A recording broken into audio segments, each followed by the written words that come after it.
Economics की इस class में आज हम डिस्कस करने वाले हैं मुद्रा का परिमाण सिद्धांत, जो कि इरविंग फिशर के द्वारा दिया गया है। तो इरविंग का मुद्रा का परिमाण सिद्धांत क्या है, इसको हम बहुत ही बारीकी से और आसान से आसान शब्दों में यहाँ पर समझने का प्रयास करेंगे। तो इस टॉपिक को आगे बढ़ाने से पहले मेरी आपसे रिक्वेस्ट है, यदि आप हमारे चैनल पर पहली बार आए हैं तो प्लीज़ हमारे चैनल को सब्सक्राइब कीजिए और बगल में ऑल नोटिफिकेशन बेल को भी प्रेस कर लीजिए। और जिन साथियों ने पहले ही हमारे चैनल को सब्सक्राइब कर दिया है, उनका बहुत बहुत शुक्रिया, उनका बहुत बहुत धन्यवाद। तो बढ़ते हैं अपने टॉपिक की ओर। जैसे मैं पहले बता चुका हूँ, जो टॉपिक है वह है मुद्रा का परिमाण सिद्धांत, क्वांटिटी थ्योरी ऑफ मनी। और जो अप्रोच यहाँ पर हम पढ़ाने वाले हैं वह है इरविंग फिशर का अप्रोच, इरविंग फिशर का दृष्टिकोण, कि इरविंग फिशर ने मुद्रा के परिमाण सिद्धांत के बारे में क्या कहा है।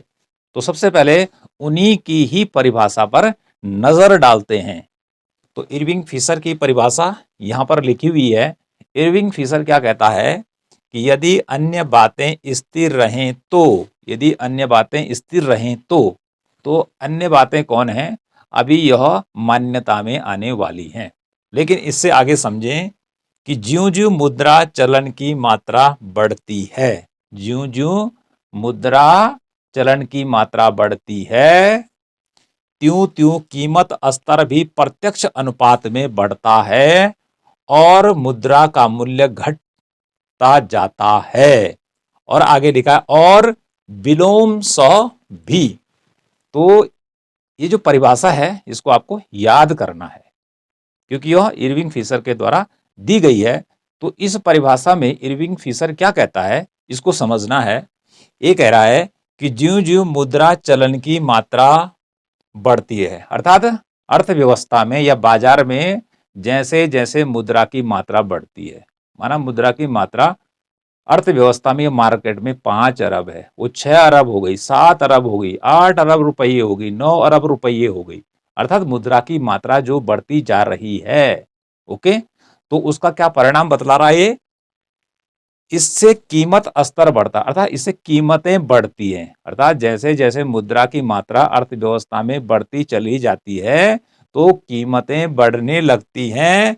ठीक है, कीमत स्तर उसने इसको कहा है। कीमत स्तर का मीनिंग यहां पर है कीमत का औसत, क्योंकि मार्केट के अंदर अनेकों वस्तुएं हैं तो प्रत्येक वस्तु की कीमत को निकालना मुश्किल है, इसलिए औसत निकाला जाता है। यदि 50 वस्तुओं की कीमत अलग अलग है तो उनका औसत निकाल लिया, माना 5 रुपए आ गया, तो ठीक है, वो हो जाएगा कीमत स्तर।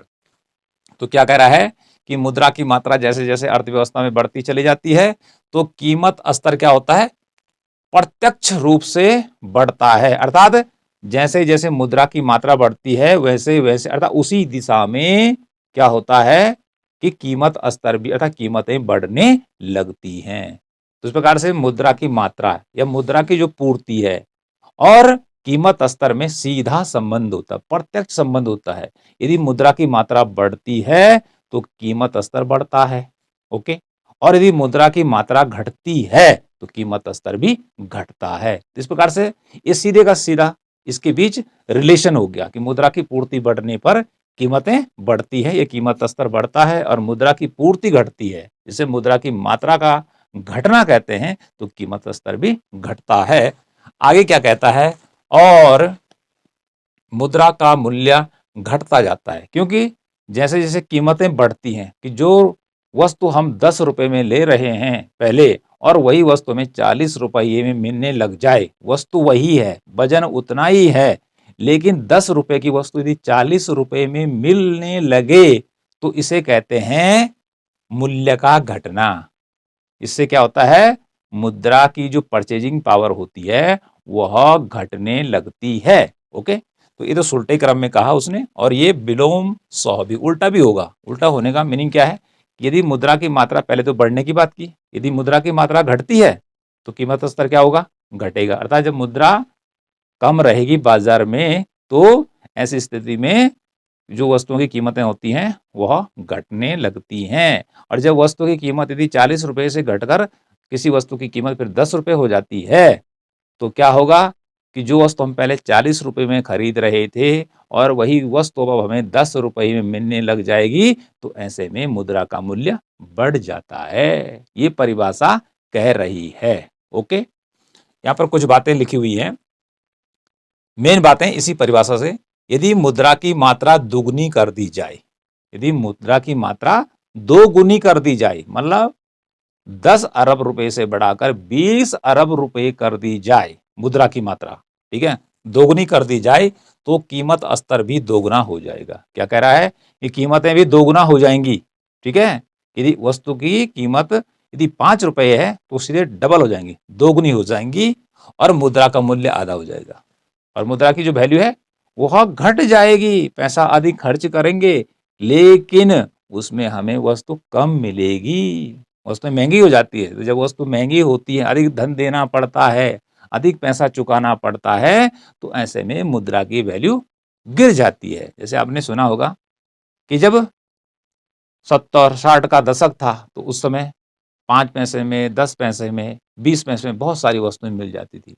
लेकिन आज तो क्या उसका नाम 5 पैसा ना चलता है ना 10 पैसा चलता है, 1 रुपए में एक टॉफी भी आना मुश्किल हो जाती है। यदि ब्रांडेड टॉफी है तो वो भी नहीं आती है। ओके, तो इसका मीनिंग क्या हो रहा है कि जैसे जैसे मुद्रा का परिमाण बढ़ता है तो कीमत स्तर बढ़ता है और मुद्रा की वैल्यू या मुद्रा का मूल्य घटता है। ओके, एक तो ये हो गया।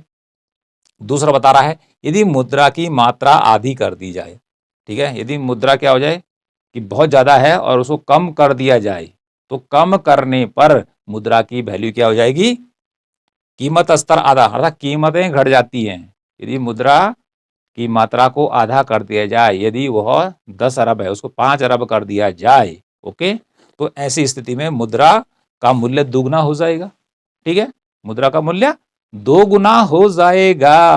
अर्थात हम कम पैसे में अधिक वस्तुओं को क्रय कर सकते हैं, ठीक है। यह मुद्रा का मूल्य दोगुना होने का अर्थ यह है कि यदि वस्तु पहले 10 रुपए की थी अब 5 रुपए की मिल रही है, ठीक है, 5 रुपए की मिल रही है, तो हम 10 रुपए के अंदर दो वस्तुओं को परचेज कर सकते हैं।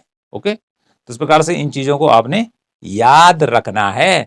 अब इसी बात को यहाँ पे समझते हैं कि यदि मुद्रा की मात्रा दोगुनी कर दी जाए, ठीक है, या फिर आधी कर दी जाए, तो कीमत स्तर दोगुना या आधा कैसे हो जाता है, इसको यहाँ पर बारीकी से देखिए, यही नजर रखनी। यहाँ पे लिखा है एम, यहाँ पे लिखा है टी, यहाँ पे लिखा है पी, यहाँ पे लिखा है 1/p, 1/p।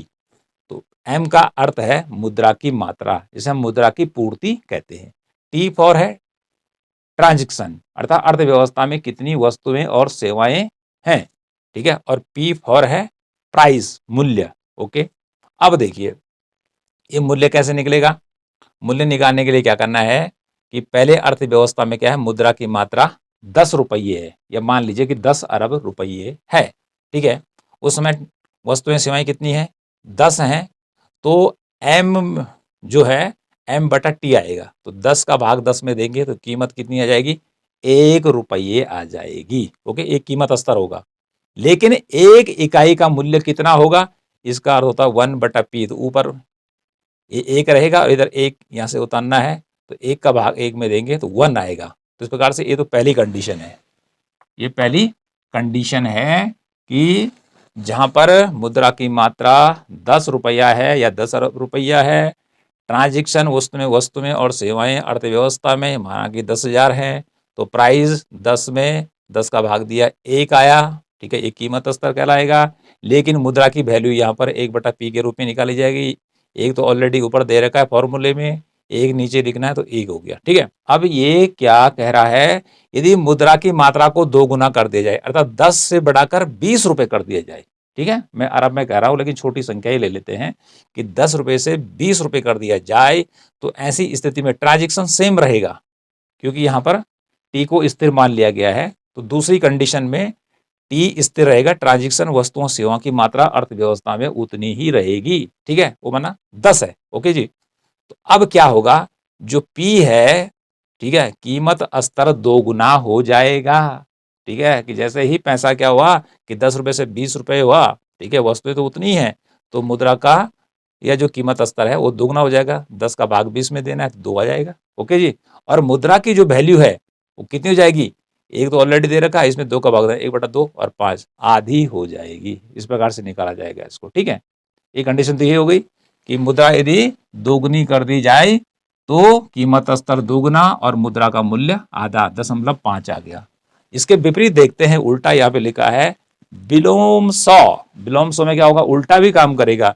यदि मुद्रा की मात्रा अब क्या हो जाती है 5 रुपये या 5 अरब हो जाती, घट जाती है, तो तब क्या होगा, टी तो उतना ही है, ठीक है, वस्तुएं सेवाएं बाजार में उतनी ही रहेंगी, ठीक है। तो ऐसी स्थिति में जो प्राइस या जो कीमत स्तर है वो क्या हो जाएगा, आधा हो जाएगा, ठीक है। आधा कैसे होगा कि ये जो 10 है, ठीक है, इसका भाग इसमें देना है, तो ये 0.5 आधा हो जाएगा, ठीक है। लेकिन कीमत वस्तु की क्या हो जाएगी, एक तो ये दे ही रखा है यहाँ ऊपर, और 0.5 का भाग देना ये 2, तो यहां पर मुद्रा का मूल्य 2 गुना हो जाएगा। इस प्रकार से इस टेबल पर ऐसा समझा जाएगा इसको, ओके। अब बात आगे करते हैं, हम मुद्रा की मांग क्यों करते हैं। अर्थव्यवस्था में जितने भी पैसे रुपये बाजार में आते हैं, सबको पैसा चाहिए, तुम्हें भी चाहिए, मुझे भी चाहिए, सब अरबपति खरबपति होना चाहते हैं। क्यों होना चाहते हैं, क्योंकि मुद्रा को तो हम खा नहीं सकते हैं कि हमारे पास 500 रुपए का नोट है, 10 रुपए का नोट है, 1500 रुपए का रुपये हैं, ठीक है, या उससे बड़ी अमाउंट अरबों की है। तो यदि ये खाने वाली चीज होती, ठीक है, तो सीधे मुद्रा की मांग होती, ठीक है। लेकिन ये तो सारे कागज के बने हुए, सिक्के किसके बने, धातु के बने हैं, इनको तो हम खा नहीं सकते हैं।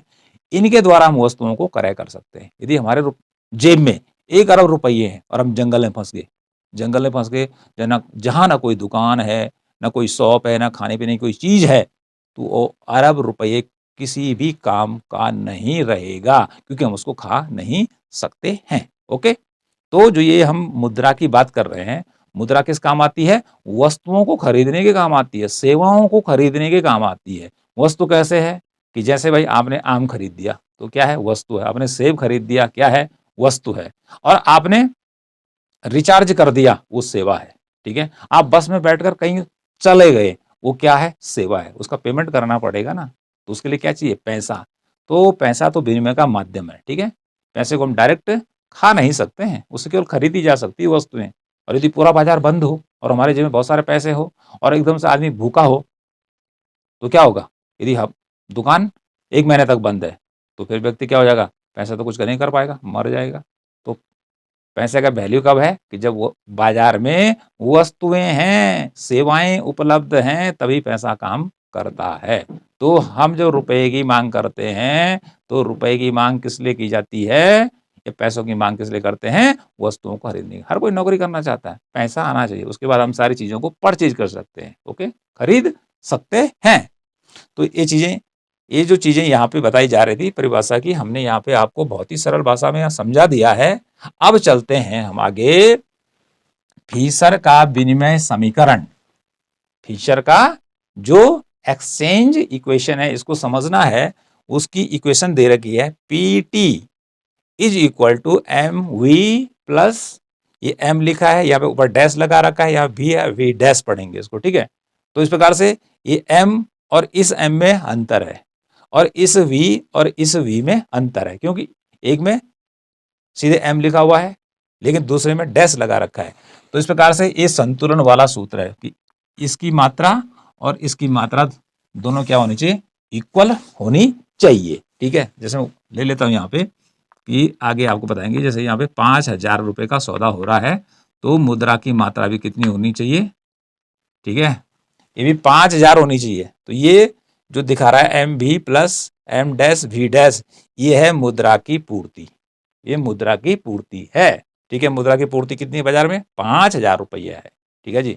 तो वस्तुओं को खरीदने के लिए हमें कितना पैसा चाहिए, 5,000 ही चाहिए, तो बराबर हो गया। ये तो एक संतुलित समीकरण हो गया।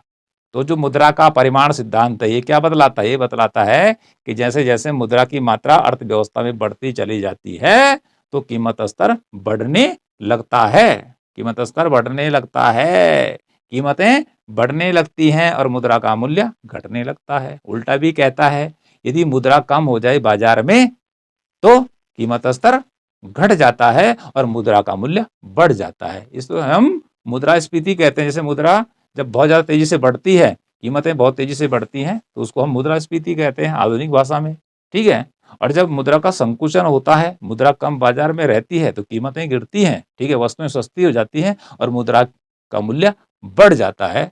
अर्थात हम 10 रुपए में पहले एक वस्तु नहीं खरीद पा रहे थे, अब 10 रुपए में हम 4 वस्तुएं खरीद रहे हैं। इसका मीनिंग होता है कि मुद्रा की वैल्यू बढ़ चुकी है। अब इसको नजर डालनी है कि पी बराबर M V plus M dash V dash, इसका मीनिंग क्या होता है?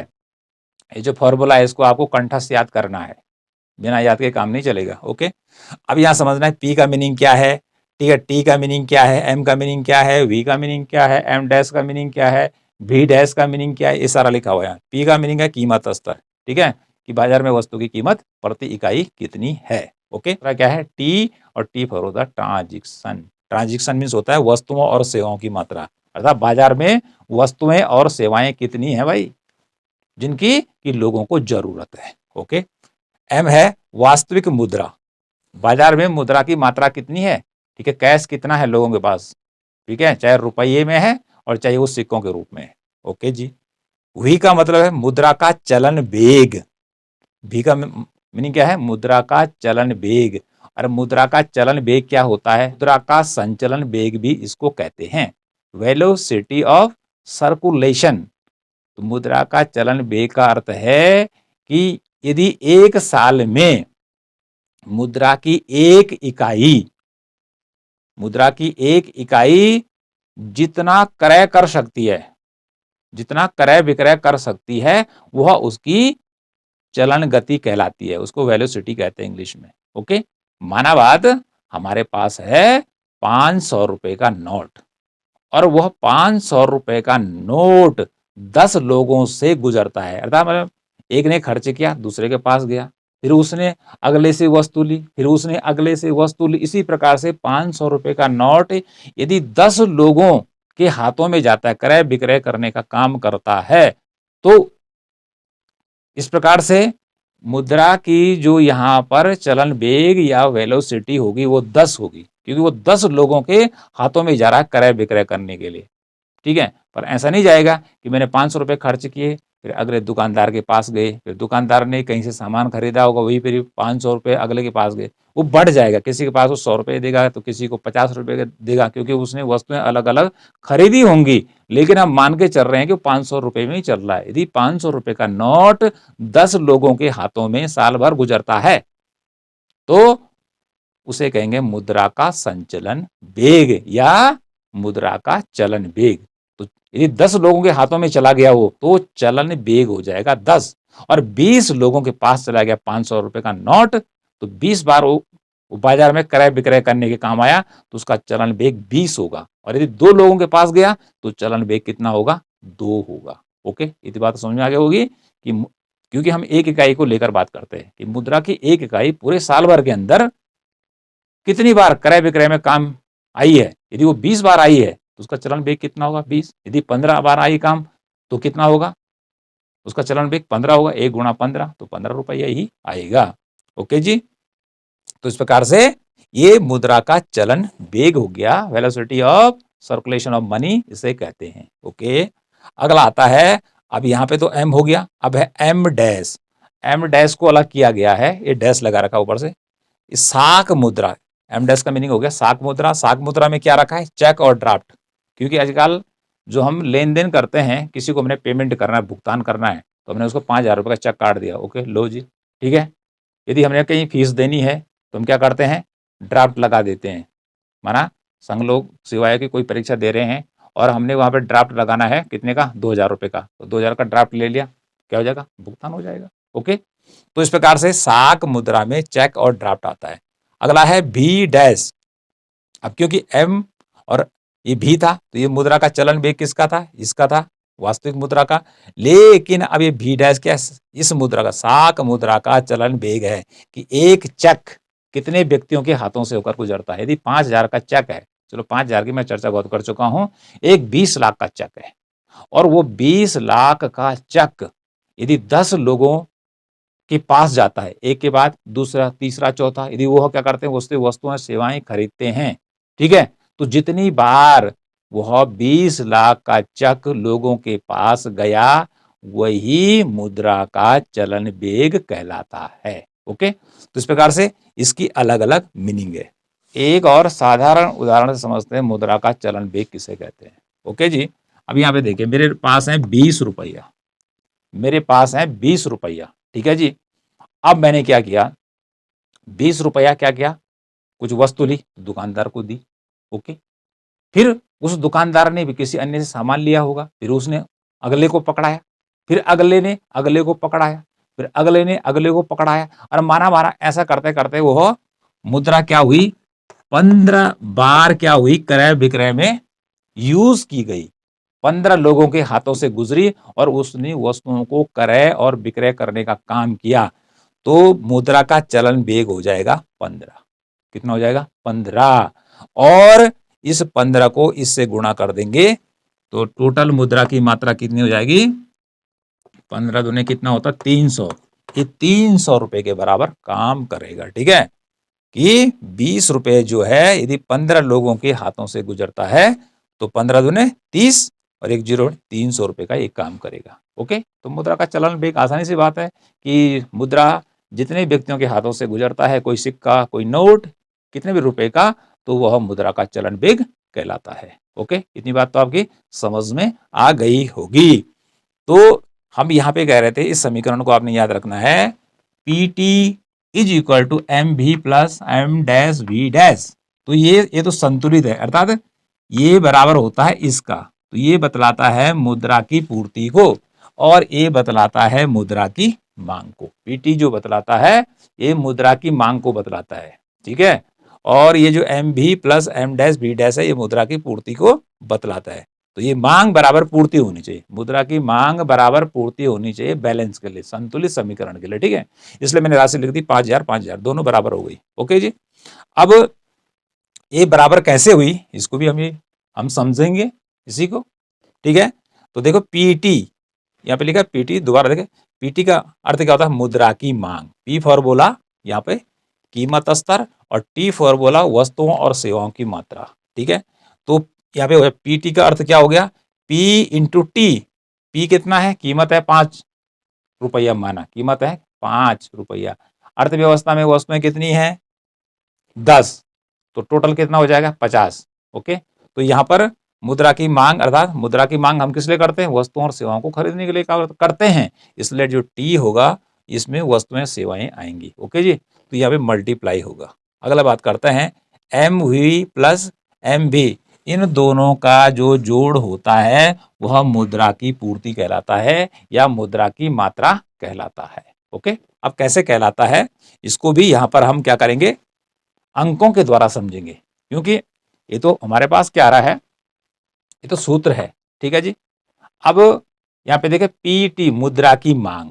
ठीक है, यहाँ बताया मुद्रा की मांग पीटी बराबर एम भी और एम डैश एक दूसरे के बराबर होते हैं। अब ये कैसे होते हैं इसको निकालते हैं। यहाँ पे देखिए पी यहाँ पे लिखना है, एक गुणा का चिन्ह है, मल्टीप्लाई का एक टी है, कीमत है एक वस्तु की 20 रुपया। अर्थव्यवस्था में कितनी वस्तुएं सेवाएं हैं 250 है। ठीक है, तो इन दोनों को गुणा करेंगे तो कितना आ जाएगा 5000 रुपया। ओके, तो पीटी कितना हो गया 5000 रुपया हो गया। ठीक है, तो टी होता है ट्रांजेक्शन कि जितनी वस्तुएं और सेवाएं हैं उनको मैंने मान लिया है वह है 250। ठीक है, और एक का प्राइस है 20 रुपया, तो टोटल के पीटी दोनों का योग कितना जाएगा 5000 रुपया। अब अगले पे चलते हैं, एम और वी इसको गुणा करना पड़ता है कि अर्थव्यवस्था में जो एम है, ठीक है, एम वी मुद्रा की मात्रा कितनी है 200 है। ओके जी, और वेलोसिटी कितनी है 15 है, कि मुद्रा कि 200 रुपए का नोट 15 बार गुजर रहा है, 15 लोगों से गुजर रहा है,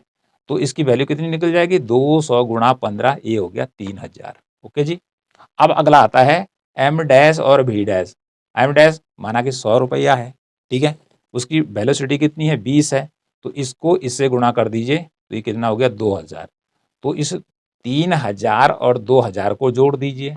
ठीक है, ये कितना हो गया 5000, अर्थात M V plus M dash भी डैश यदि हमने ये अंकों में ले लिया तो इसका मूल्य आ गया 5000।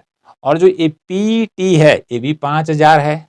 ठीक है, तो ये चीज हमने यहाँ पे बता दी थी आपको कि पी टी और M V plus M dash B dash दोनों बराबर होते हैं संतुलन की अवस्था में। ओके, इतनी बात तो समझ में आ गई होगी। ओके, अगली बात करते हैं कि यदि हमने कीमत स्तर निकालना है कि एक वस्तु की कीमत कितनी है, ठीक है, इसी उदाहरण के आधार पर, तो कैसे निकाला जाएगा? इसके लिए क्या करेंगे आप कि जो ये प्राइस है इसके लिए आप जो यहां पर ये हुआ है, ये 5,000 रुपया आया है, ठीक है, कि जो मेरे यहाँ पे लिखा हुआ है M V plus M dash B dash बटे टी। टी का हम पहले बता चुके हैं, यहाँ पे ट्रांजेक्शन वस्तुओं सेवाओं की मात्रा, ठीक है। तो प्राइस लेवल निकालने के लिए ये पहले नंबर पर इस सूत्र का इस्तेमाल करना है, P is equal to M V plus M dash B dash T. Okay जी, तो ये एम भी और ये दोनों, इन दोनों का जोड़ कितना है? ये और ये 5,000 है, ठीक है जी। तो यहाँ पर मैंने 5,000 लिख दिया। ओके, टी कितना है? टी ये है ओनली 250, तो 250 का भाग 5,000 में देना है, तो कीमत स्तर कितना आ गया? 20 रुपया आ गया। इस फॉर्मूले को याद रखना है, ठीक है। और यहाँ पे उदाहरण के द्वारा आपको बताया जा रहा है कि कैसे इसका उत्तर निकाला जाएगा। ओके, अब अगला आता है कि 1/p, अर्थात अब ये तो कीमत स्तर आया, लेकिन अब यहाँ पे मुद्रा का मूल्य निकाला जाएगा। तो मुद्रा का मूल्य निकालने के लिए, वैल्यू निकालने के लिए क्या करना है? टी, अब ये उल्टा जाएगा, ऊपर चला जाएगा टी और ऊपर वाला आ जाएगा नीचे। तो इसका मीनिंग क्या हुआ कि जो अभी टी था, ठीक है, यहाँ पर जो हमारा टी था ये 250 था, ठीक है, अभी 250 चला गया ऊपर और ये ऊपर वाला गया नीचे। तो इस 5,000 का भाग 250 में देना है। ओके, तो कितना आता है? 0.05। तो ये एक इकाई का मूल्य आ रहा है, ये मुद्रा की वैल्यू निकल कर आ रही है। तो इस प्रकार से ये दो चीजें आपने याद करनी है। इससे तो निकलता है क्या? कीमत स्तर, प्राइस लेवल। ओके, और दूसरे से निकलता है वैल्यू ऑफ मनी, की मुद्रा का मूल्य एक इकाई का कितना है। तो इस प्रकार से इस चीज को आप समझ गए होंगे, ठीक है, कि ये प्राइस लेवल निकालने के लिए है एम वी प्लस ये टी, और यहाँ पे हमने इसको निकाल दिया, ठीक है। दूसरा ये वाला है, ठीक है, उल्टा कर दिया, ये यहाँ पे निकाल दिया।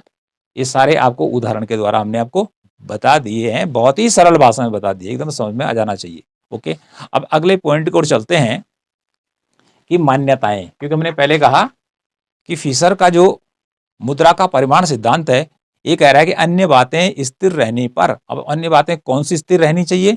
ये क्या मानता है कि जो भी है, वी वेलोसिटी होती है, वह स्थिर मान के चलता है, चाहे वह वी है और चाहे वी डैश है, कि मुद्रा का जो चलन वेग है वो स्थिर है। यदि मुद्रा का चलन वेग 5 है तो 5 ही रहेगा जिस समय गणना होगी, यदि 15 है तो 15 ही रहेगी, ठीक है, स्थिर मान लिया जाता है। ओके, दूसरा है टी, कि अर्थव्यवस्था में वस्तुएं और सेवाओं की मात्रा क्या होती है? स्थिर रहती है। यदि अर्थव्यवस्था में वस्तुओं और सेवाओं की मात्रा किसी समय विशेष पर 250 है तो 250 ही रहेगी। यदि 5,000 है तो 5,000 ही रहेगी। ऐसा नहीं कि उसमें वृद्धि होती चली गई या फिर घट गई, ऐसा नहीं, स्थिर रहेगी। ओके जी, अगला है कि P निष्क्रिय रहता है, अर्थात यहाँ पे इसने कहा कि जो कीमत स्तर है, कीमत है वो निष्क्रिय रहता है, ठीक है, वह किसी अन्य चीज से प्रभावित नहीं होता है, ये इसने यहाँ पर बताया है। अगला है कि M से M डैश का अनुपात स्थिर, ठीक है, M जो इसने बोला, क्या बोला? ये तो मुद्रा की मात्रा है, वास्तविक मुद्रा की मात्रा है, और M डैश क्या है? साख मुद्रा की मात्रा है, जिसमें चेक है, ठीक है, हुंडी आ सकता है या आपका साख पत्र है, जो भी है, ठीक है, ड्राफ्ट है। तो इनके बीच का अनुपात उसने स्थिर का है। यदि अनुपात क्या 2:5 का है, 2:5 का अनुपात ही रहेगा। यदि 10:5 का अनुपात है तो 10:5 का ही अनुपात बना रहेगा, ये स्थिर मान लिया जाता है।